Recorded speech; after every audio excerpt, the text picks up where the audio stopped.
In this video, we are doing a bunch of things. We kind of jump around because need little parts, and I don't have the little parts, and I'm not making a special trip for special parts, so I just start on something else. So we're doing some 12 volt wiring, some 110 volt wiring, and some other little odds and ends. So I hope you enjoy. I've got the holding tank placed. I've got supports under it. There's one underneath the lip. I cut that little lip there to fit around the corner. Fortunately, there was enough lip there to do that, so I didn't have to do anything to the wall. And now I'm putting in these supports that the floor for the toilet is going to sit on. The floor is in, and see how solid it is. Awesome.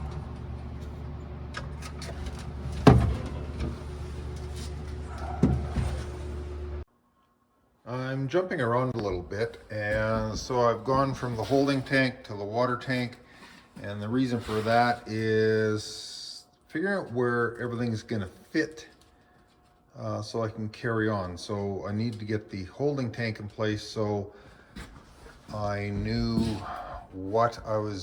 how I could get the water line past there, because it runs along the water tank and then underneath the shower pan right here. There's a little gap, and then into here.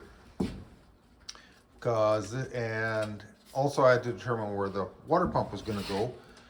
So just getting a couple things placed in. Got the water tank roughly in place.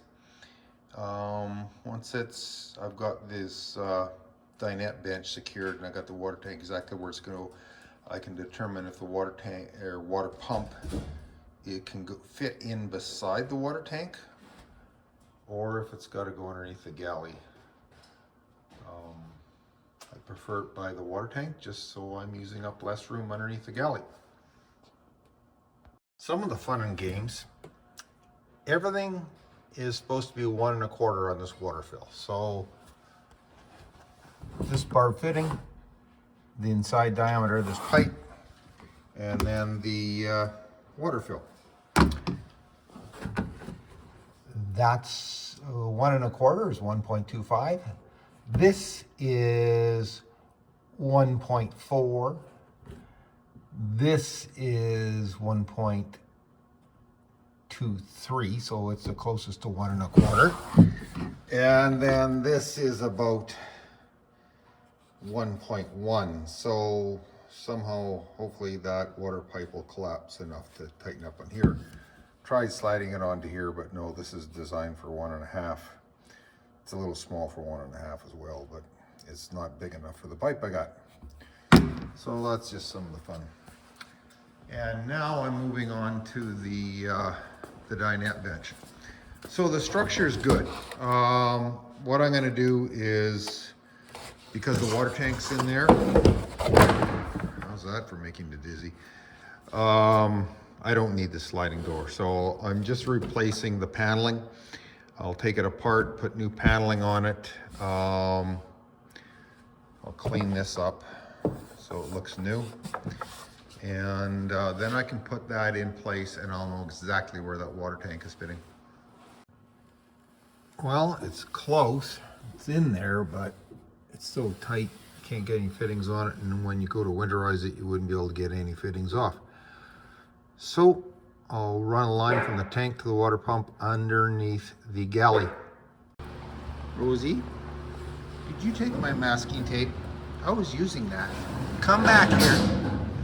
Rosie, come here. Come here. Come on. Can I have my masking tape back? Drop it. Good girl. I'm putting in some 12 volt lights, just finishing up all the little details on the 12 volt. And this light does not have a switch. That one does. It's got a little push button right in the middle of the light. And that one just requires a big enough hole for the wires.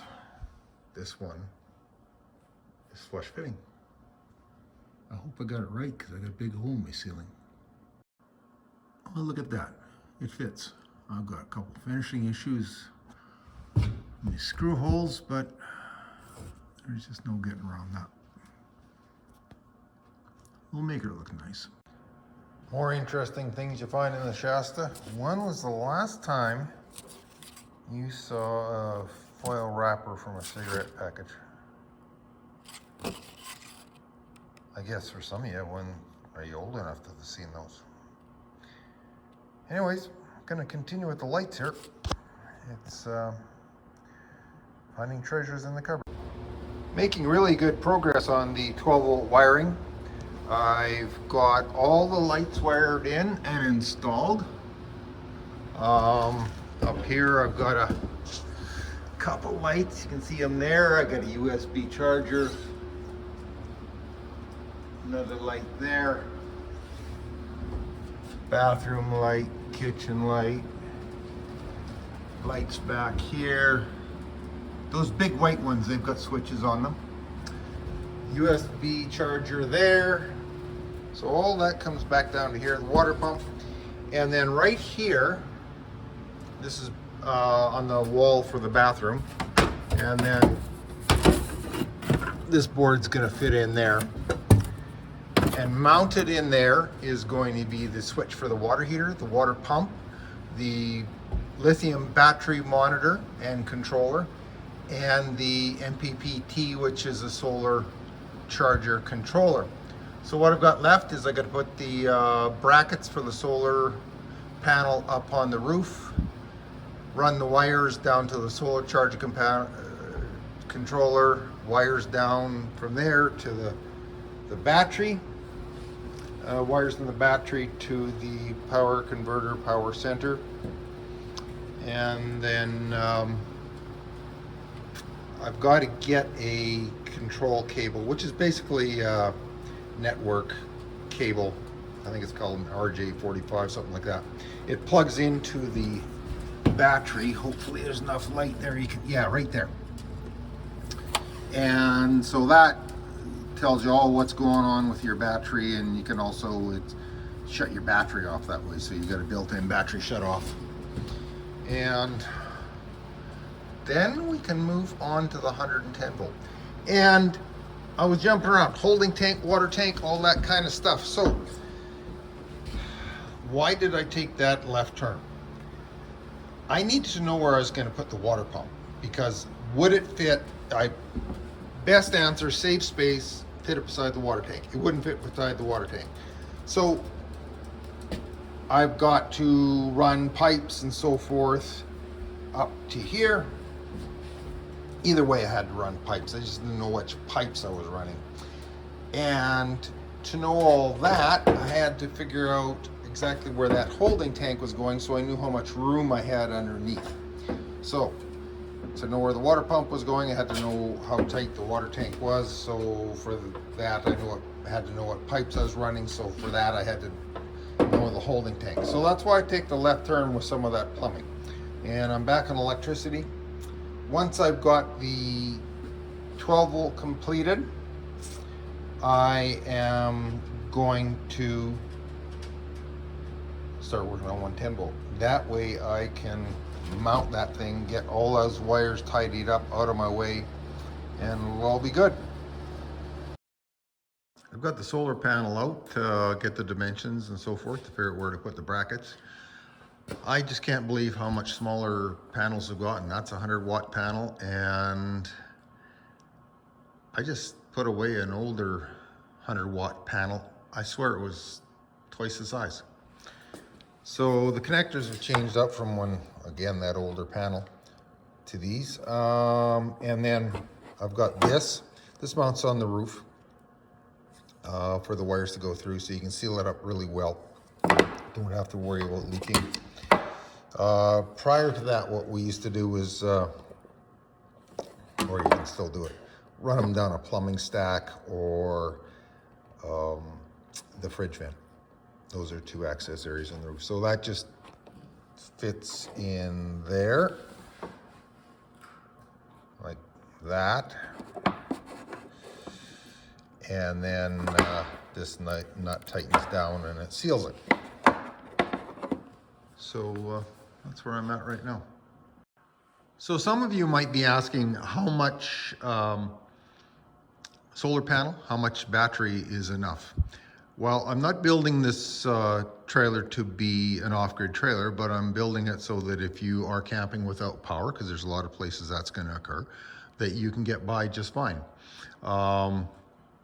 So 100 amp panel will put charge back into that lithium battery, and the lithium battery has more reserve capacity than 24 series or even 27 series flooded battery. And the other thing is I can put it inside the trailer because it doesn't gas like a flooded battery.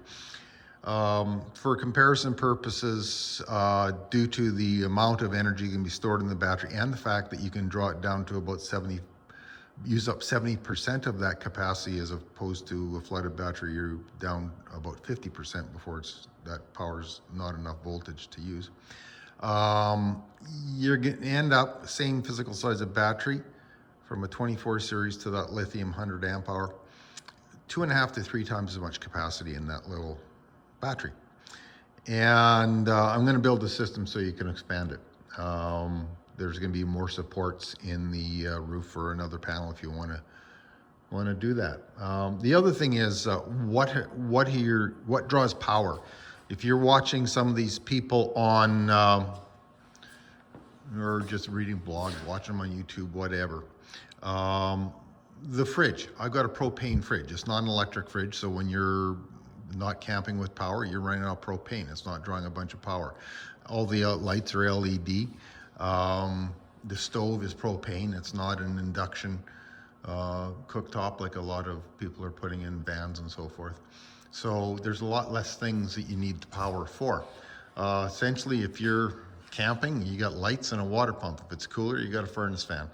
Other than that, you got a, the water heater's propane as well, not straight electric.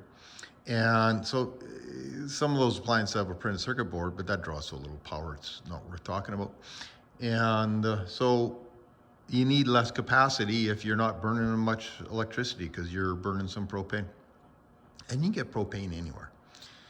So that's why I am doing what I'm doing with this system. If I was building the trailer for off-grid use, I would be putting a whole different system in there, which I've got another trailer that I have been using, and it is built for off-grid. So I'll be doing a separate video on that one, but that's down the road. It's in the snowbank right now. Okay, enough chit-chat, back to work. When people are watching videos, you never know what they're going to see and what their perception is. So just in case anybody's wondering, that is my coffee cup. Coffee and cream. Just so there's no confusion. Here's where I'm locating the solar panel. Front to back wise, it is about the middle, and that's where the roof is the flattest, so that'll work out the best. I don't have a hump in the middle. It's also very close to the plumbing stack here, which is where I've been running the wires down, and on the inside of the trailer, and we have this window right here. That is where I've been running all the wires down, and the control panel is going to be. So that's nice and close. The brackets for attaching the panel or the structure underneath is going to be here. So I can attach to this board and this board. It's going to be very strong. And then the other thing is there's good room to put a second panel on the far side. So it's a good spot. Can make it nice and strong, and it'll be out of the way. What more can you ask for? Rosie thinks the water heater opening is a doggy door. Hey, Rosie? The structural supports for the solar panel is in, and you can see how it's going to sit. There's the brackets like that, And of course the aluminum roof's going to be over top, but I'll map this out so I know where to put everything. And she'll be very strong. It won't go anywhere. Actually, this is physically the smallest solar panel I've ever installed, and it's got the most structural support, so I've got a lot bigger panels screwed into a lot less. All the braces are in for the solar panels, so one for the one I'm installing and a set for an add-on if it wants to be put on later. And just so I don't forget, a year from now I've got it all mapped out. Here's where every rafter is located on the roof, and then the details of where the brackets are. So shouldn't be a hard problem finding structure if another panel's to be added, or, well, when I go to put this panel on, once I got the aluminum roof on, I can't see the structure. Just looking forward on supplies I got to pick out for various parts. This is the shower surrounder, and I'm using a different fitting than I'm not using copper pipe for water lines anymore, and of course I've got flare fittings here, and this one doesn't want to come out. This one's really loose, got to figure that out why. So I'm now taking this out. We'll see how that goes, because that really doesn't want to budge. It's always good to have a vise. It's coming out now. And the best way to not lose parts is just put everything loosely back together. So, the shopping list of odds and ends just got longer. I'm again in need of more parts, and I can't just run to town every time I need one little fitting, so I make a shopping list and then start working on the next thing. So I start working on a 110 bolt, and I'm going to add a outside 110 volt plug to the trailer, and so that's what's going in first, is cutting the box out, and then I'll run the wire back over to the breaker panel. One of the things you run into when you're trying to adapt residential to RV is that mounts there, and can you see that sticking out there? I don't think the aluminum skin's that thick. I think I need some different electrical boxes. Fortunately, this was the first one I installed, other than the one on the fridge, but that's a whole different kind of box because it's surface mounted. And yeah, I gotta put a plate on there. So, back to the electrical supplier. Gotta start on the 110 volt electrical. I framed that in, so we just got to fill that in there, but got that framed in. Started running electrical wires, taking the same route as the 12 volt up there and through the roof, and it's continuing same route across the trailer and then down to the fridge. And yes, I'll tidy that up. Rosie, what you doing? Come here. What you doing?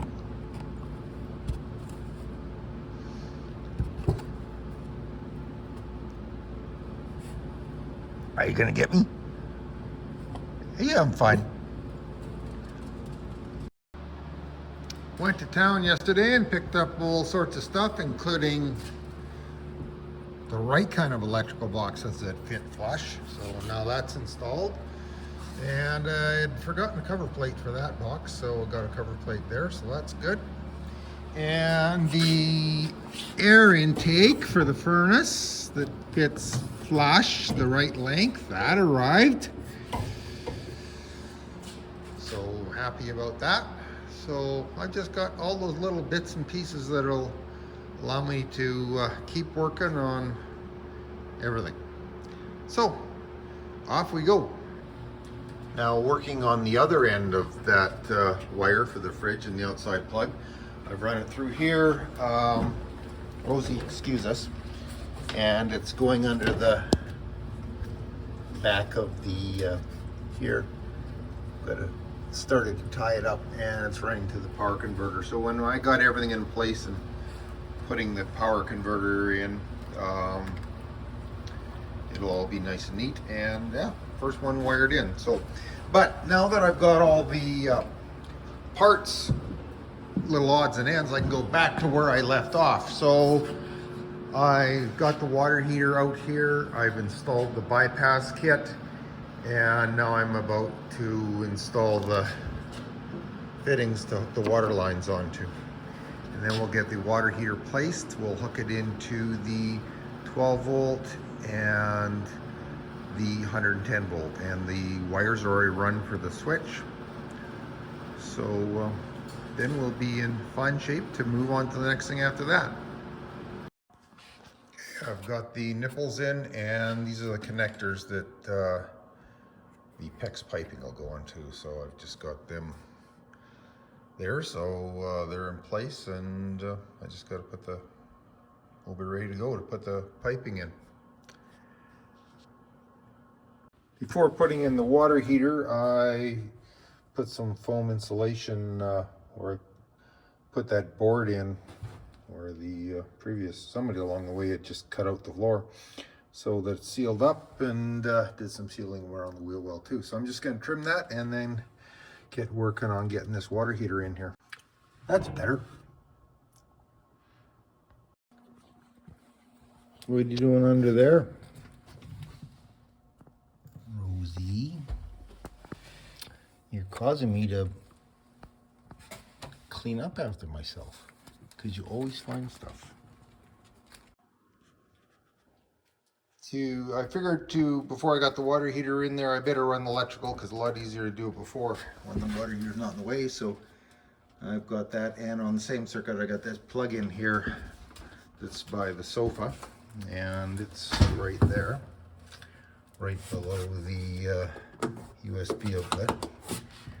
And earlier I had put in GFI in the kitchen. Well, it looks crooked in this video. Trust me, it's not crooked. And then on that, I've also added a plug-in up here on the dinette right next to that USB. So there's going to be power all over this trailer. And next step is to continue with the water heater. I think that's going to be it. Thanks for joining me for this video. We did kind of jump all over the place, but everything's coming together. We're making some progress. It's the part I really enjoy. I did take a break between this video and the last video. I had another project I had to take care of, and so that's why for those of you that have been following, there was a gap in videos. Also, today I did another short video.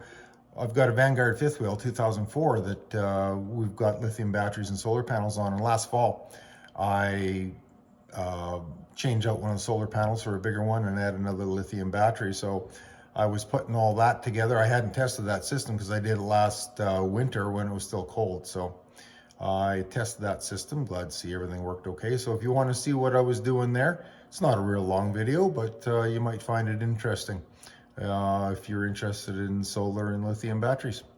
And thanks for watching. See you in the next video.